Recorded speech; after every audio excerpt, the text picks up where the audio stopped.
이 특검에 대해서 국민의힘에서 뭐라고 합니까? 국민의힘에서는 정치 보복이다, 독재 서곡이다라고 주장했습니다. 내란도 스스로 정리를 못하는 세력이라 지금은 들을 가치가 없고요. 근데 이제 언론이 특검 임명되자마자 우려의 말들 쏟잖아요. 뭐라고 합니까? 네, 3대 특검 오래 끌수록 국가적 손실이다. 과잉 수사 자제하고 한부만 도려내길. 검수완박보다 특검이 더 문제다. 메모드 3대 특검에 여당 내부도 전국 블랙홀 우려라는 제목의 기사들이 쏟아지고 있습니다. 이런 기사들 보면 어떤 마인드세트가 읽히냐면 언제까지 수사만 할래? 얼른 마무리하고 통합해야지. 응? 민생 챙겨야지. 그런 훈계가 담겨 있는 거예요. 근데 희한한 점은 언론이 수사에 대해 이런 태도를 취하는 것은 민주정부가 집권할 때 보수를 상대로 수사할 때만 이런다는 거예요. 항상 민주정부에서만 이렇게 했어요. 빨리 끝내라. 과잉 수사하지 마라. 절제해라. 인지 수사하지 마라. 확대하지 마라. 그러다 서너 달 좀 지나면은 언제까지 수사만 할래? 확대하지 말고 이제 민생 챙기고 미래를 나아가야지. 통합하지 않을 거냐? 근데 보수가 정치적 목적으로 민주인사를 표적 수사할 때 그때는 검찰발 단독에 적극 동참합니다. 한 배에 올라타요. 멀리 갈 것도 없고 지난 대선 끝나자마자 윤석열 취임도 하기 전에 윤석열이 직접 수사하라고 해요. 그리고 검찰 수사 바로 시작됩니다. 그로부터 3년간 압수수색 진짜 많이 했어요. 압수수색. 예. 몇 번인지 셀 수 없을 정도로 압수수색 기사가 쏟아집니다. 지난 총선 전날까지 법원에 끌려들었어요. 지난 총선 때도. 이번 총선에서 가장 중요한 순간인 선거 전날인 오늘 초접전지들을 들려서 선거 기간 내내 끌려다녔고 고소하고 싶었습니다. 재판에 출석하지 말고 지역을 돌아야 한다는 그런 제안도 있었습니다. 이번 대선에서도 보수법적 어떻게든 이재명 대통령 막으려고 우리 사법사상 최초로 9일 만에 파기환송하고 그럴 때 절제하라는 언론이 있었습니까? 과잉 수사하지 마라, 인지 수사하지 마라, 확대 수사하지 마라. 이재명 수사에 대해서 누가 그런 기사를 썼어요? 지금 특검 숫자가 120명이라고 많다고 하잖아요. 메모드 특검 뭐 엄청난 숫자라고 기사 내잖아요. 이거는 내란 특검하고 김건희 특검하고 최혜병 다 합쳐서 120명인데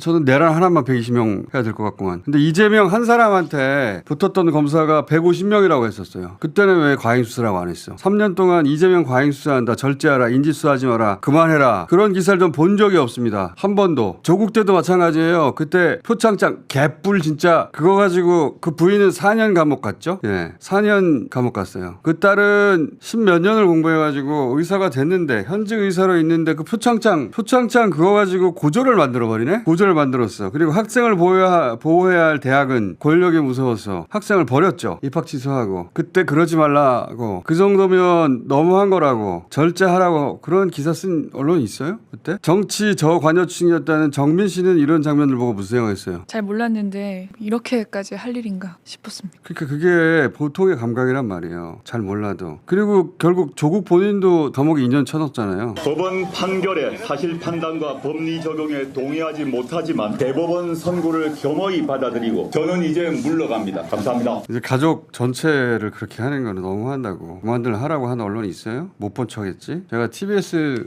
뉴스공장 시절에 아침마다 단독 달고 검찰발 기사가 쏟아졌는데 그거 아침마다 대응하면서 어디 한 군데라도 제대로 같이 싸워줄 보도가 있나 싶어서 제가 매일 뒤졌거든요. 그때 언론들은 검찰과 함께 했습니다. 그 이후로도 너무한다고 절제하라고 신속하게 하라고 적당히 하라고 과잉 수사라고 한 언론 난 본 적이 없어요. 그래서 이 특검 시작하기도 전에 절제하라고 하는 거는 딱히 틀린 말도 아닌데 과잉 수사하면 안 되죠. 근데 와닿지가 않는다 이거지. 저는 빈틈없이 빠짐없이 낱낱이 다시는 그런 일이 없도록 철저히 수사해야 한다고 지금 주장하겠습니다. 김건희 특검만 해도 얼마나 수사할 게 많은데 그 리스트 있잖아요. 리스트. 그거 좀 읽어봐 주세요. 한 3개만 읽어봐 주세요. 너무 많으니까. 도이치모터스랑 상부보건, 우리기술 등 주가 조작과 코바나 컨텐츠 기업 협찬 뇌물 의혹, 명품 가방 다이아 목걸이 등 금품 수수가 수사 대상이고요. 그 외에도 13건, 총 16건이 수사 대상입니다. 저걸 어떻게 짧은 시간에 다 하라는 건가. 게다가 주말 사이에 경영 단독으로 그 디올 가방 말고 백 받은 게 더 있다는 거잖아요. 그런 디올을 좋아하는 걸 알자 막